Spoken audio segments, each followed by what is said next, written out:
A college cheerleader and beauty queen arrested in a shocking case. Her baby found dead inside her home in Kentucky. Laken Snelling seemed to be a ray of positivity on social media, but now she's facing charges related to dark allegations. What she has reportedly admitted to police in this disturbing story. We're on the case presented by Law&Crime. I'm Stewart.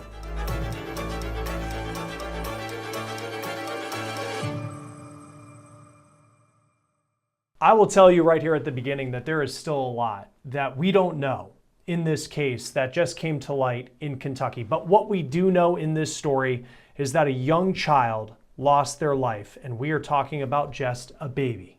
We also know, according to law enforcement, this is that baby's mom. Her name is Laken Snelling. She's just 21 years old, and this is her mugshot from when she was booked into the local jail in Lexington, Kentucky. And at the time of this recording, it appears she is bonded out. Now again, Snelling, just 21 years old, a student at the University of Kentucky. In fact, she's a member of the competitive cheering squad known as the Stunt Team. Here's her page on the official Kentucky Wildcats website. This is a Division I SEC school. Now, Snelling also appears to be a pageant queen. Her social media shows her constantly posting about beauty pageants and being out and about with friends in fancy dresses like this one, which appears to be for the Kentucky Derby. But now there are major questions for Snelling, and she is being seen in a much different light because of the story that we're talking about today. It all began on August 27th when Lexington police were called to her house for a report of an unresponsive infant. That child was pronounced dead on scene, according to police. And according to the local television station WLEX-TV, police say that baby was found inside of a closet, and there's an arrest citation that the TV station looked at that says the infant was wrapped in a towel inside of a black trash bag. The citation goes on to say that Snelling was read her rights and she allegedly admitted to giving birth to that baby. Then she said that she concealed the birth by cleaning evidence and putting all cleaning items inside of a trash bag along with the body of the infant who was wrapped in a towel. Now, at the time of this recording, it is unclear what the baby's cause of death is. We also don't know how old the infant was when Laken Snelling allegedly gave birth to this child. Now, 4 days after police were first called to Snelling's home where they discovered this dead child, they arrested her. That was on August 31st, and she is now charged with abuse of a corpse, tampering with physical evidence, and concealing the birth of an infant. It's unclear how open Snelling was about being pregnant, but from what we can see on social media, and I recognize often that can only tell just part of the story, it does appear that she stopped posting pictures of herself in April of this year on Facebook, and then here's her last post on TikTok from June. It's a picture with emojis that describe her, and we did notice in the bottom left, under what says goals, there's an emoji of a mom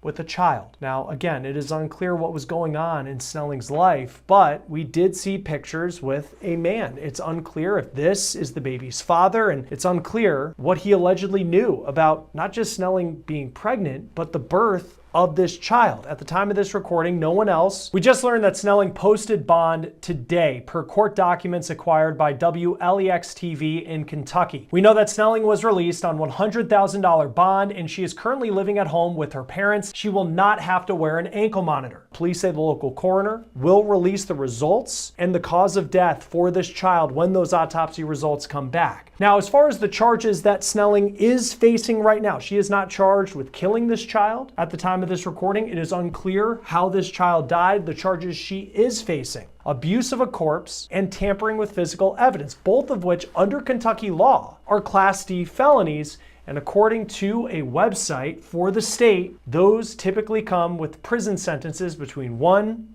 and 5 years. Hey, before we get back to this episode of On the Case presented by Law&Crime, I want to take a moment and talk about our partner and sponsor, Morgan & Morgan. This is America's largest injury law firm. They have more than 1,000 attorneys, and they win a lot.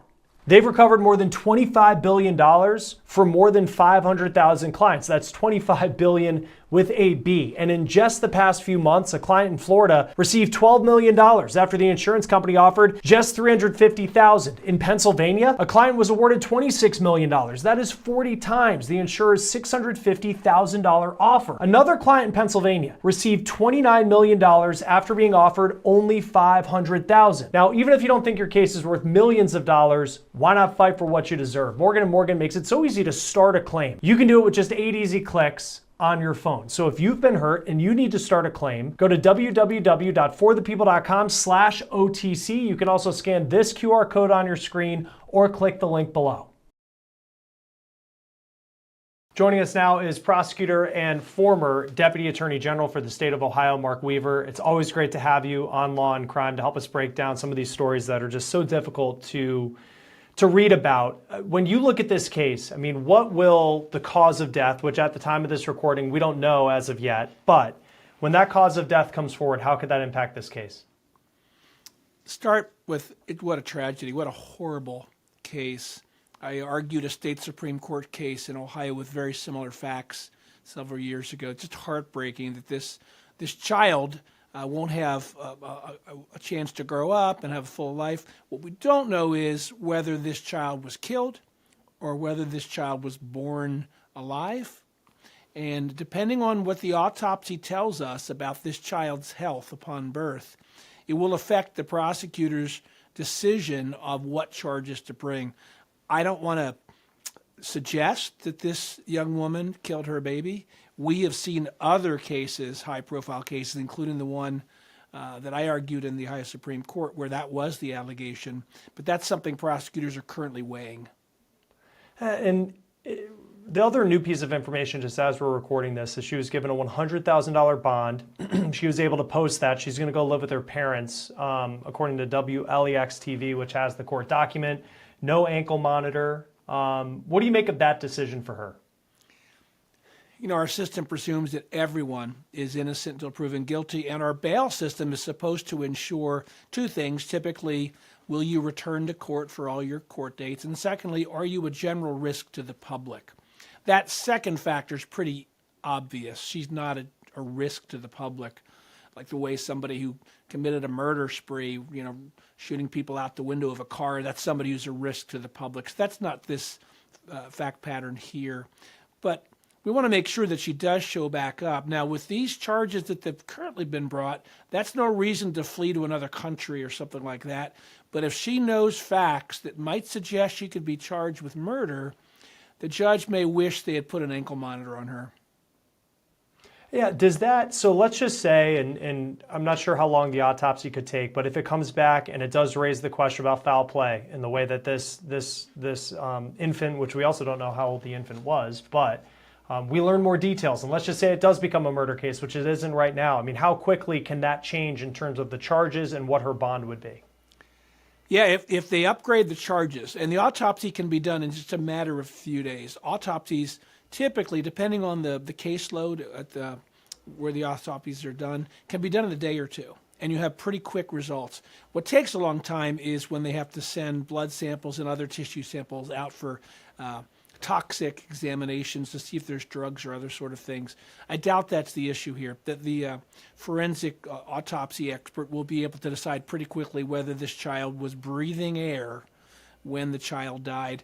If this is a case where this young woman either didn't give the right care to the baby, because Kentucky does have the Born Alive Act passed in 2021, which requires both medical providers and parents to give the right sustenance to a baby that's been born, or if they decide that the baby was breathing air and then something stopped that air from being breathed, that would be a very serious charge. The prosecutors would move quickly to go to a grand jury to get new charges, and then there would be an obligation for the judge to have a new bond hearing. There's another charge she's facing, the concealing the birth of an infant.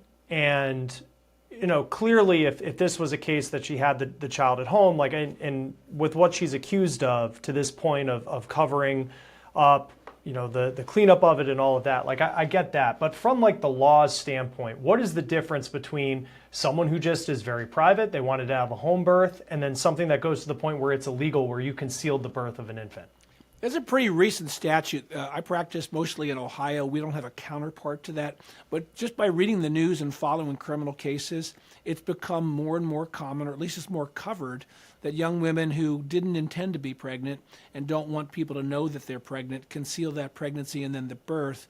And if you're simply doing that because you want to just raise your child in confidence without the world knowing, no prosecutor is going to bring that charge.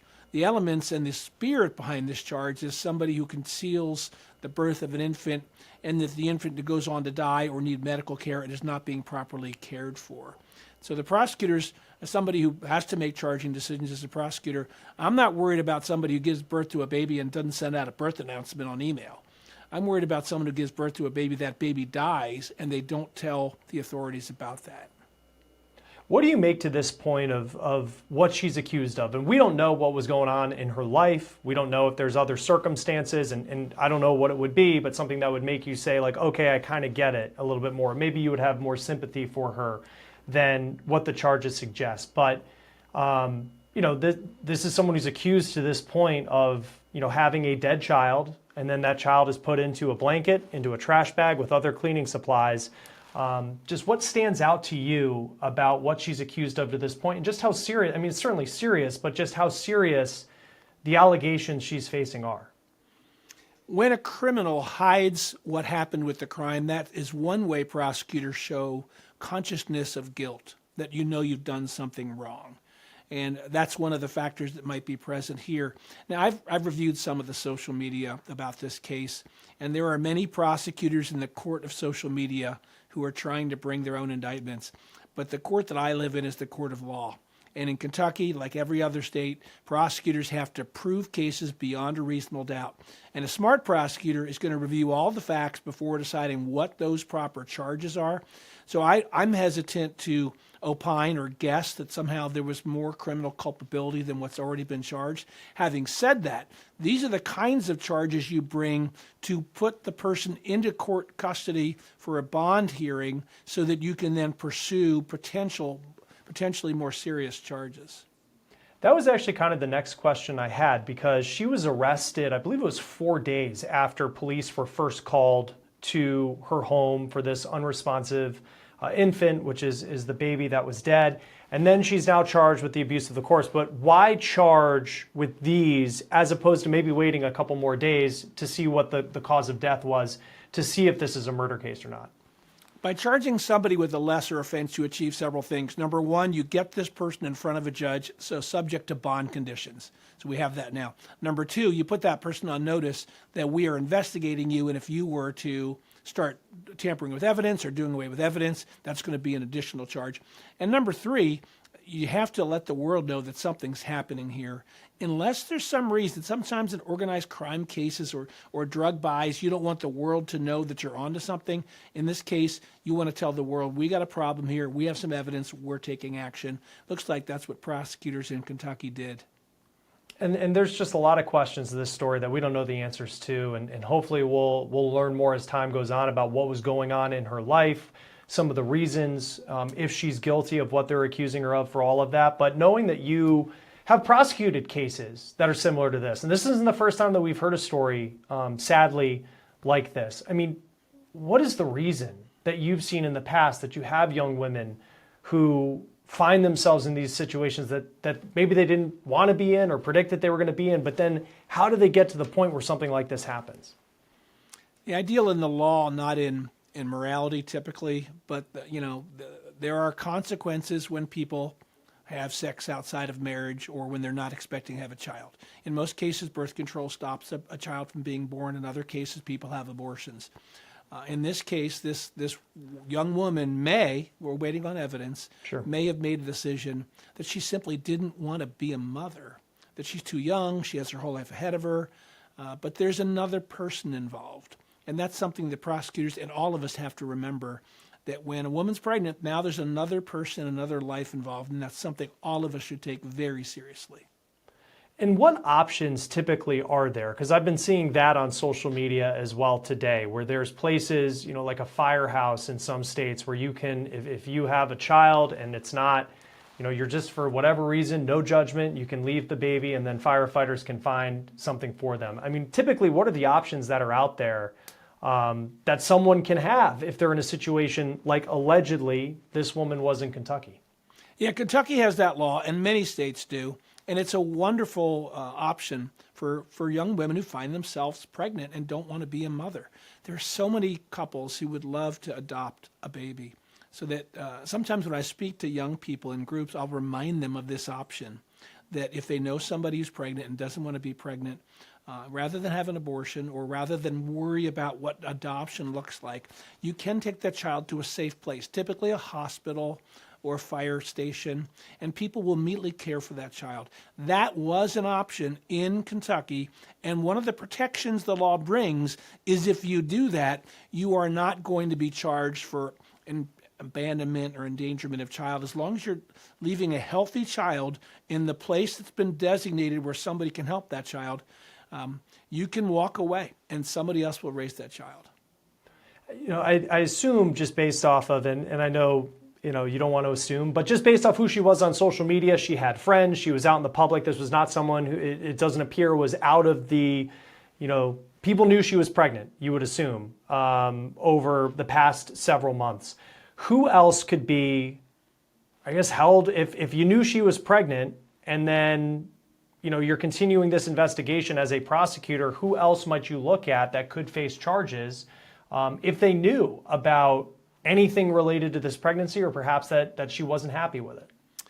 The father of the child and the parents of this young woman are obviously people who need to be spoken to.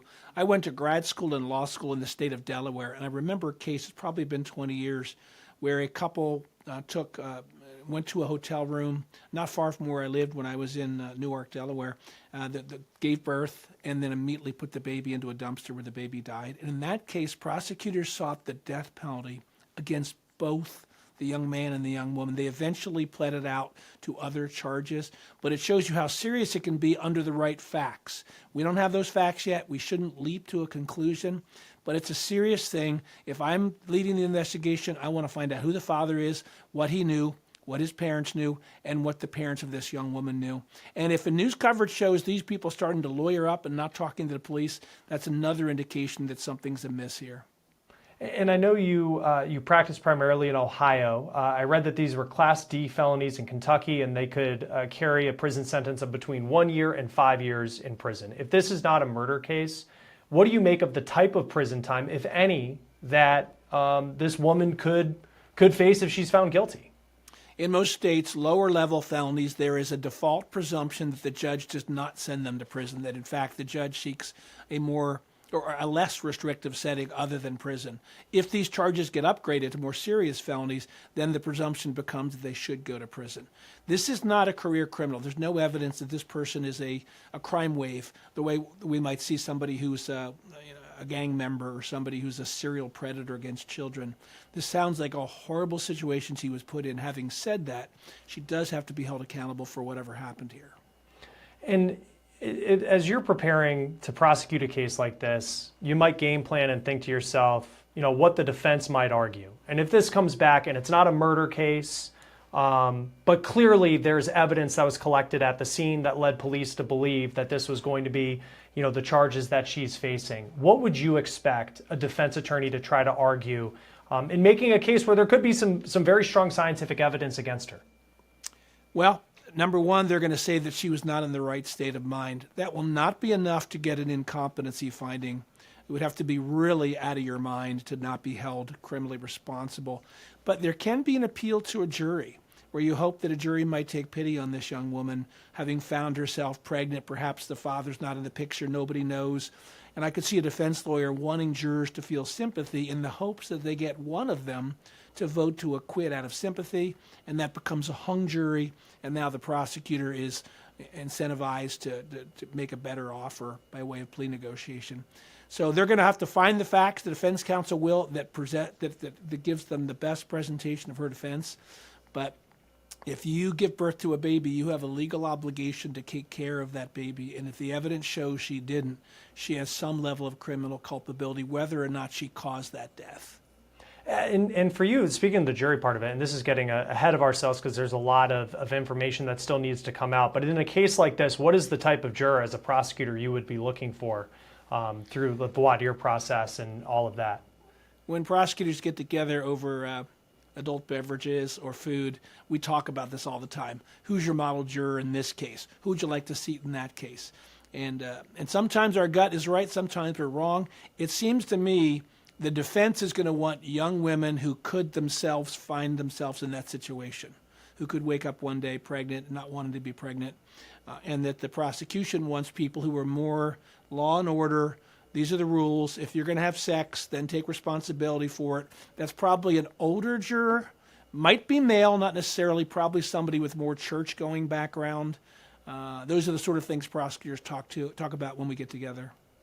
And I know we're still waiting on this autopsy, and we'll see what that says. Certainly, that's a big part of the direction all of this could go. But what timeline would you expect, knowing that she was just arrested, bond today that she's able to post, of when there could be a trial and potential conviction in this case?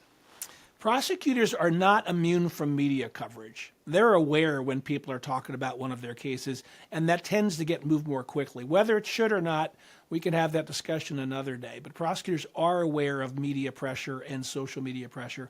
That tells me they're going to ask the people doing the autopsy to look closely as soon as they can. We might know more this time next week about whether additional charges are going to be filed.